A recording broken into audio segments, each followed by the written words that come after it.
Good day, CrimeTalk aficionados. It is March 28th, 2024, and we have another great show for you after my little trial hiatus. All right, the Chad Daybell trial begins. What you need to know. Sam Bankman-Fried gets sentenced, and he gets admonished for committing perjury and witness tampering. Richard Allen's attorneys are sticking it to the man, or at least Judge Francis C. Gull. Remember Chad Dorman, the man who eliminated his family? Well, guess what? A judge just threw out his confession and a story of a dumb driver who's not our dumb criminal because, no, we have another driver for that in our dumb criminal of the day.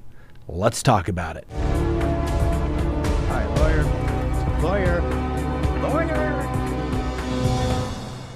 Good day, everyone. My name is Scott Reich, and this is Crime Talk. Thanks for joining us. You know the drill. Subscribe if you haven't, like if you do, leave me a comment below, and remember to hit that little bell so that you receive notifications of when we go live or put up new content. Now, before we get to today's show, you know you had a long 3.5-week trial, and guess what? You get into the office because you were in court yet again on another case yesterday afternoon, and you come back and there's an article or a phone message from one of the news channels. And you're like, oh, geez, at least I didn't respond, right? And then you look at it, and the article's saying that, yes, the trial where Scott Reich was the attorney, well, the DA is predicting one of the highest sentences that's ever been imposed in Colorado for human trafficking. Yes, she's predicting up to some 400 years. Ugh. Or I guess we could look at it on a positive note. We're number one. We're number one. Now, honestly, people, seriously, we give everything we can to our client. We don't get the easy cases. We really don't. That's why people come to us. Sometimes we're the second or third attorney, and offers have been withdrawn. Families are saying we're going to trial. We get the difficult cases, and sometimes you get the real difficult cases, and, well, sometimes there's big numbers for it as well. All right.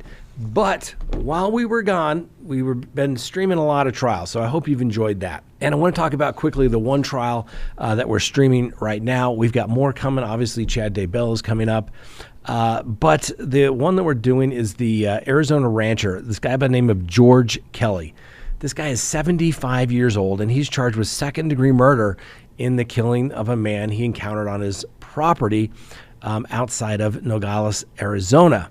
Now, the jury trial is in Santa Cruz County, and the trial is expected to go for about a month. I feel their pain.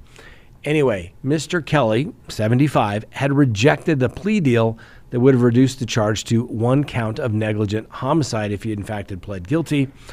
And he said, no, not going to do that. Now, this case has got a lot of support. Obviously, a lot of stuff going down there at the border.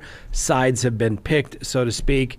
He, too, had a GoFundMe page, just like Richard Allen, but GoFundMe shut it down given the nature of the charges. So Mr. Kelly is accused of shooting a 48-year-old man by the name of Gabriel who resided in Nogales, Mexico. Now, Mr. Kelly apparently shot at this group of unarmed migrants who were walking through his nearly 170-acre cattle ranch near Keno Springs. And the dead man was among a group of the people walking there. Now, the attorney for Mr. Kelly has said that her client's arrest and subsequent charges against him are biased and incomplete. And needless to say, he is innocent, that he should not, in fact, be charged. Now, the attorneys for Kelly have maintained that Mr. Kelly shot into the air above the migrants because he feared for his safety and that of the safety for his wife and his property. So that is the self-defense aspect of it. So you would anticipate that Mr. Kelly is going to have to testify. It's interesting. I've been watching it while I can, because we're talking about, Mr. Kelly allegedly shooting his AK-47 toward the migrants and Obviously, he hit one of the gentlemen, and that victim is now deceased. Now, Kelly is also charged with an aggravated assault that day against another person in the group of about 8 people, who is a Honduran man who was living in Mexico and is going to schedule to testify. Actually, I believe he's already testified. Now, the prosecutors say that this Mr. Ramirez, the other guy, was harassed, was going to go to the U.S. that day seeking work, and watched as the victim was shot, and then he died in front of him. So we'll have to wait and see how this trial turns out. Obviously, you always have a right to defend yourself, but the district attorney has said, hey, this is not enough. Now, remember, to be in fear of death or serious bodily injury, you have to have a good faith basis for believing that. Now, I don't know what these migrants, illegals, whatever you want to refer to them as, had any weapons. Doesn't appear as they did. And if you're shooting warning shots, well, what comes up must come down. Is that reckless? A jury will decide. And normally you can't always use deadly force to defend your property, particularly if they're just walking across it. So, don't get me wrong. I am a big property rights guy. Keep your hands off my property and don't go on my property. I get it. But you also can't go around killing people when they step on your lawn. I get that as well. So the jury is going to have to decide, Mr. Kelly, did he make the right choice or did he make some wrong choices? We'll have to wait and see, but it's an interesting trial. And I would note on our Rumble page the other day, I think we had close to 50,000 views. People are watching this big time. All right, let's go ahead and get to the docket. The Chad Daybell trial begins on April 1st, and here's what you need to know. That's right. It has been 4 years for the coming of the trial for Chad Daybell. And like I said, April 1st, Ada County, it's going to take place. Now, what I'd like to do is, some of you have watched for a while, we've done a little, what we call our loved chart, okay? It's everything you need to know. It's a good summary of every case that you could possibly do.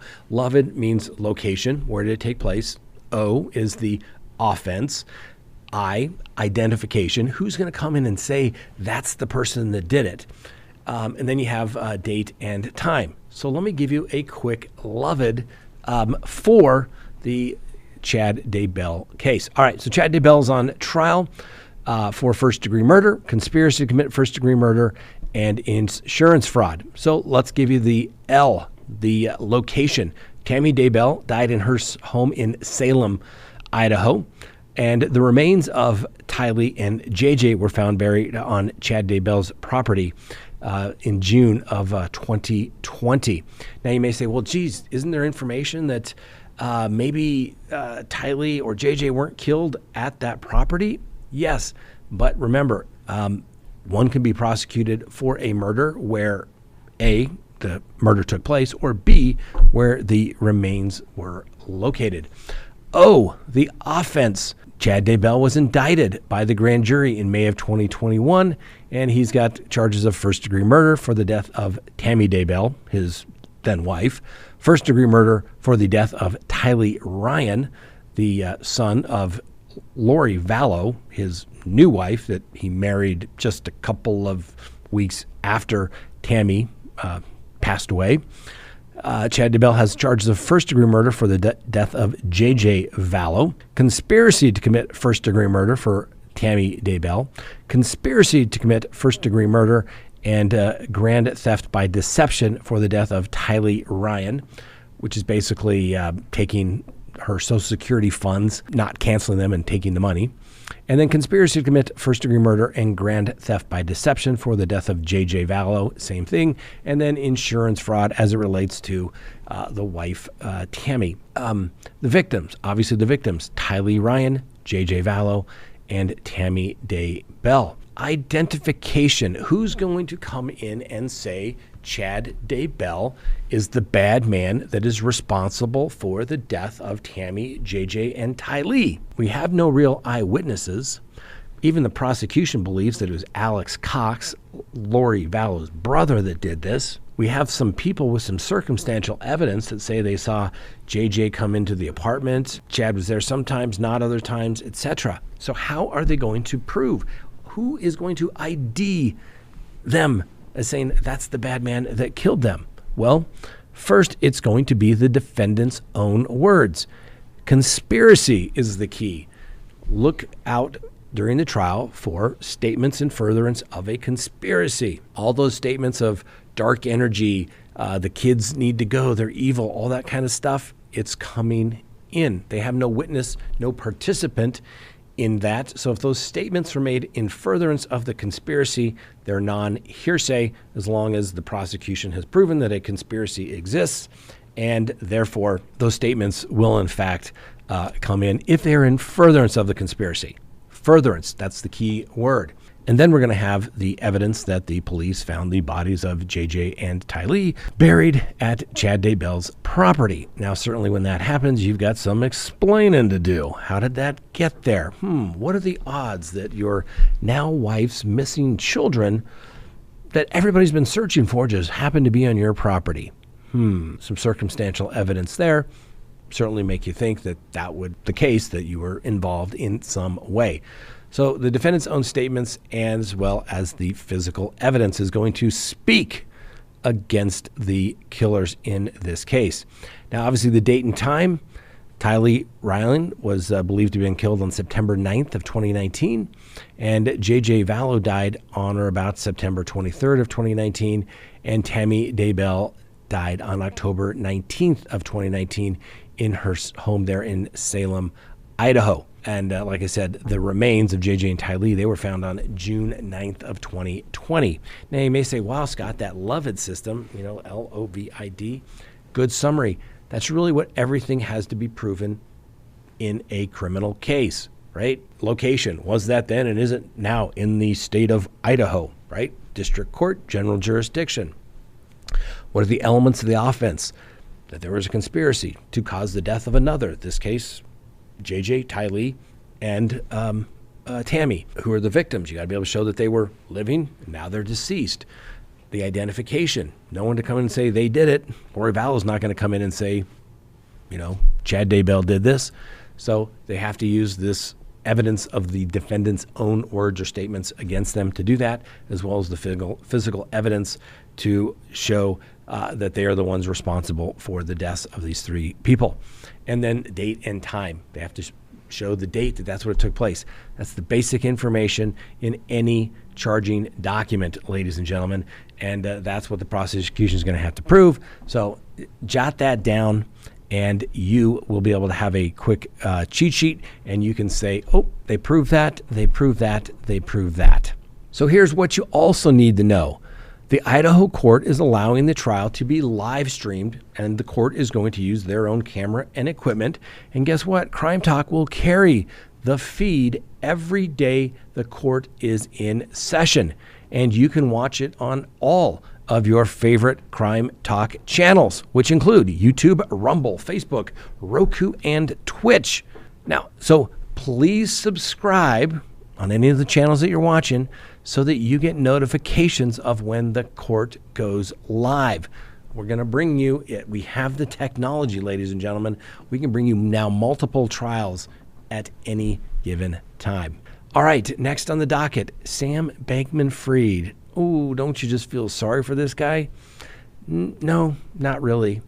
Anyway, he got whacked for 25 years for the crypto theft from investors, about $8 billion. $8 billion.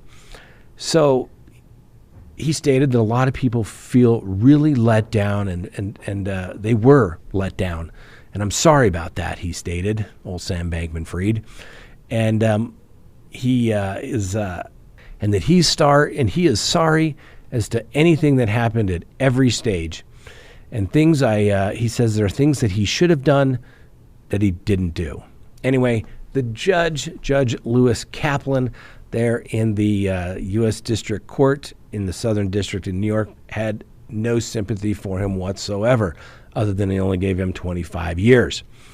So he got 300 months and has to forfeit $11 billion. The judge also blasted him for committing perjury 3 times during the trial last October, which obviously the jury convicted him. They didn't believe him. And the prosecution had originally wanted him to spend 40 to 50 years in prison, while obviously the defense was asking for a much more lenient sentence of about 6.5 years.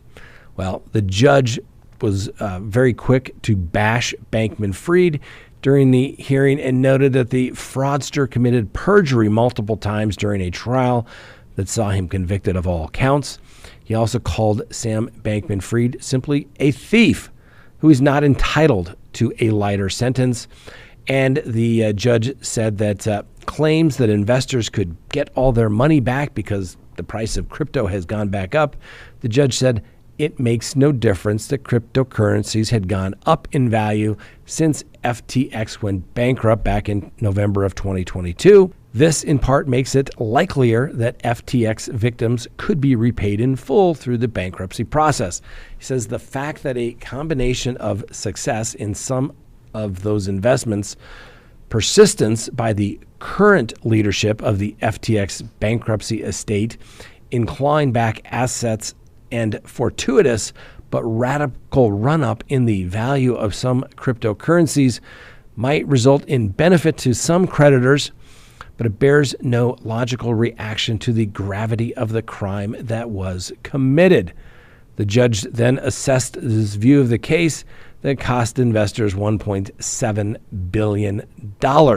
He said a thief who takes his loot to Las Vegas and successfully bets the stolen money is not entitled to a discount on the sentence by using his winnings to pay back what he stole if he ultimately gets caught.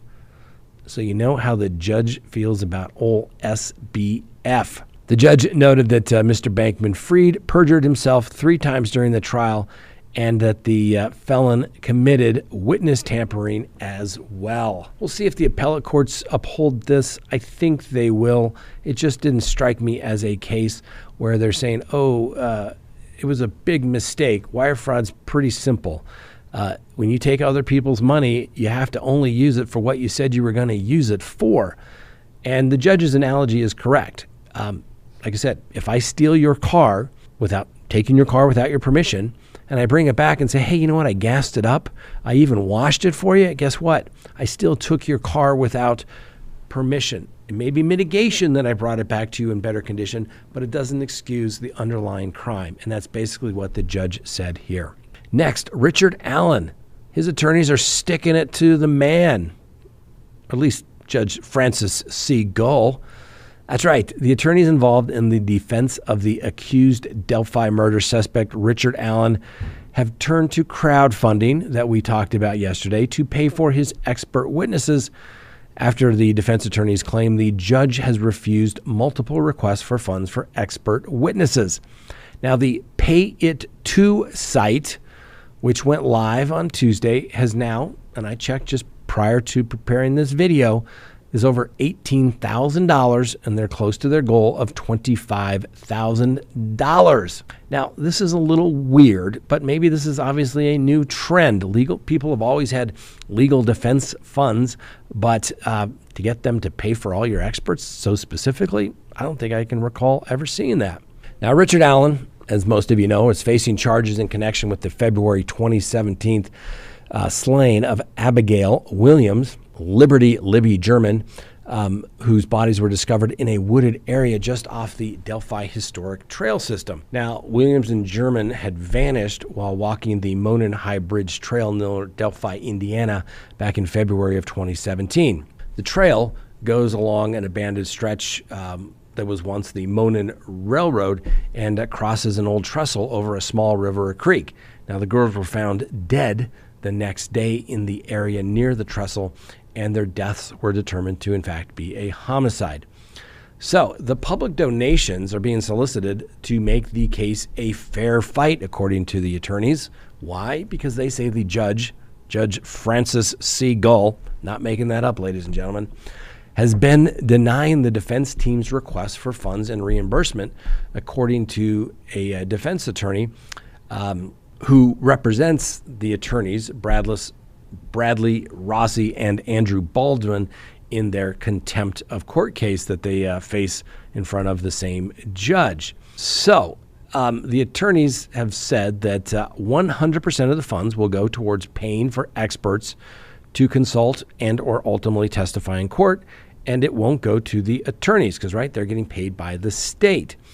And the fundraising site states that Allen maintains he did not commit the murder of Abby and Libby, but that he has been forced to invest everything he has to fight for his freedom and for both victims of this heinous crime. Now, obviously, he is presumed innocent until proven guilty through a court of law and has an absolute right to a fair trial, which is currently being violated, the attorney stated on the page, and the funds are being raised to pay expenses related to expert fees and costs. Now, both Rossi and Baldwin earlier this month filed motions alleging the Gull was violating Mr. Allen's right to a fair trial by denying them proper funding and requesting an order designed to provide parity in the resources available for the investigation and preservation of litigation in this case. But the judge denied the funding, ensures that it's unfair, inequitable, and it won't be a fair trial, according to the motion filed by the attorneys. Now, Rossi also claims that he spent about $51,000 of his own money on this case, which is yet to be reimbursed by the court. Now, Allen's attorneys allege that the request to fund experts, including in the areas of ballistics, digital data, and criminal psychology, have all been rejected by the court.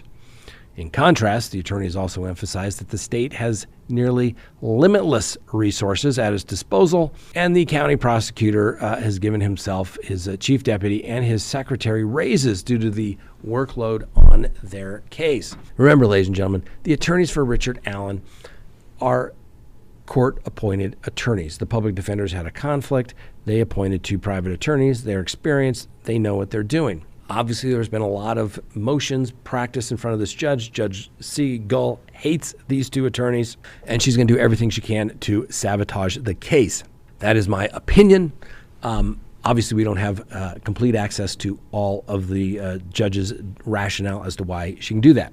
But in a case where someone is court-appointed, if the defendant goes to the court and says, Judge, we need funds for this case to consult an expert, the defense attorneys have to articulate what needs to be investigated, why they need the expert testimony, or at least consultation at first. It'll be determined later if testimony is warranted. But that goes to being an effective attorney. So what is this judge doing? It's a double homicide case. Give them what they want and what they can rationally explain. Because if there is, in fact, a conviction, guess what? The first claim is going to be that the court denied Mr. Allen his due process, the right to counsel, effective assistance of counsel, and by denying them their right to consult with and retain expert witnesses, they were basically ineffective.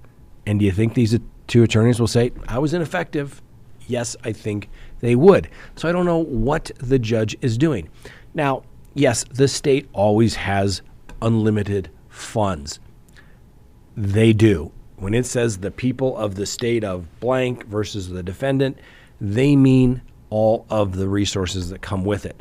Now, every jurisdiction cries poverty, but the reality of it is they always find money for criminal cases. And if that particular jurisdiction needs more resources, they call on somebody else. They call the Attorney General's office. They get those resources. All the defense is doing is asking for a fair fight. Make it a fair fight. Let the chips fall where it may. We'll wait and see. Next, remember this guy, Chad Daybell? Remember the one that he was accused of killing his 3 sons back in last June in 2023? Well, he's pled not guilty, and not guilty by reason of insanity. So he entered his plea on March 25th, and he was previously indicted of 21 counts, including 9 counts of aggravated murder for the shooting that took place last summer. Now, in response to Mr. Dorman pleading not guilty and not guilty by reason of insanity, the district attorney filed a request on this with the court on the behalf of the state of Ohio. And the state is requesting a second evaluation to determine Mr. Dorman's mental condition, specifically on June 15th of 2023. That's the day when Dorman is alleged to have killed his son Clayton, who was 7, his son Hunter, who was 4, and his son Chase, who was 3. And they were all killed at their home by Mr. Dorman, according to the prosecutor. Oh, and it was pretty much on video when the cops arrived and he was sitting on the front doorstep. We've played that video numerous times. Now, throughout the interview, there apparently were quite a few indications that he, Mr. Dorman, was talking about somebody he knows being in the CIA. And they're also an attorney, and a lot of things that would make people question kind of his mental state right after the shooting took place. So it's really not surprising that this was coming, but obviously the defense has found an expert to say he's not competent. He was insane on that particular day, and therefore not guilty by reason of insanity. Doesn't mean he's going home. He's going to the mental hospital. It could explain why he did what he did. I hate to say it.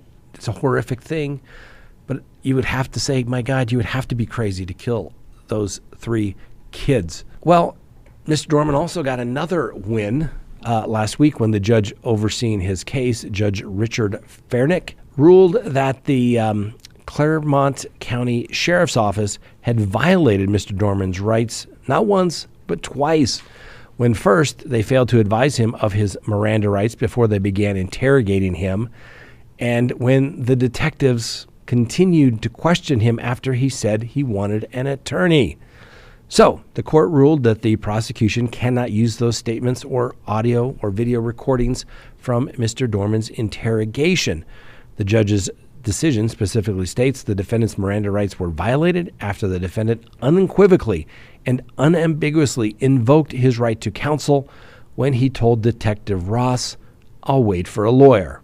I don't know. Give me a couple of days and I can talk to a lawyer and get nice, good answers." Therefore, irrespective of the detective's failure to fully and properly advise Mr. Dorman of his Miranda rights, as immediately set forth above, all statements obtained during the custodial interrogation shall be suppressed and shall not be adduced by any of the statements in the prosecution's case in chief. So they can't use any of that in their case in chief. Well, what does that mean? So obviously, when Mr. Dorman is arrested, he is not free to go. He is in custody, custodial interrogation. If you are in custody and the police want to question you about a crime that they believe you have committed, they must give you your Miranda advisement that says you have a right to an attorney. You have a right to stop this conversation at any time that you would like. And basically, if you do talk with us, it has to be knowing, freely, and voluntarily, and anything you say can and will be used against you in a court of law. You've all heard the standard Miranda advisement. Every police officer should know better. When in doubt, give the Miranda advisement. Even if they're not in custody, give the Miranda advisement. But then, once Mr. Dorman said, "I want a lawyer," which is an unequivocal request for an attorney, all interrogation has to stop. But like most detectives, they think, well, if you want an attorney, then I can't get your side of the story. And then I got to go to the district attorney and just, tell the one side. And, how wouldn't you like them to have your side of the story? They do it all the time, ladies and gentlemen, and it gets suppressed, right? Lawyer, lawyer, lawyer. Say it once. Unequivocally say it once, all interrogation has to stop. When in doubt, use the CrimeTalk rule of 3, lawyer, lawyer, lawyer. There you go. Don't panic yet, ladies and gentlemen. Just because the prosecution can't use it in their case in chief, they have eyewitnesses at the scene. Remember his wife, his daughter that he also tried to shoot, to say that's the person that did it. If the defense were to put Mr. Dorman up on the stand, or perhaps even through his experts that they may call as to his mental health, they may be able to use that for impeachment purposes. So don't panic. Mr. Dorman's not going anywhere. I think he's going to prison for a long, long time. Next, a dumb driver doing an air guitar. Yeah, and he killed somebody. Please meet this knucklehead, Brent James Kiernan.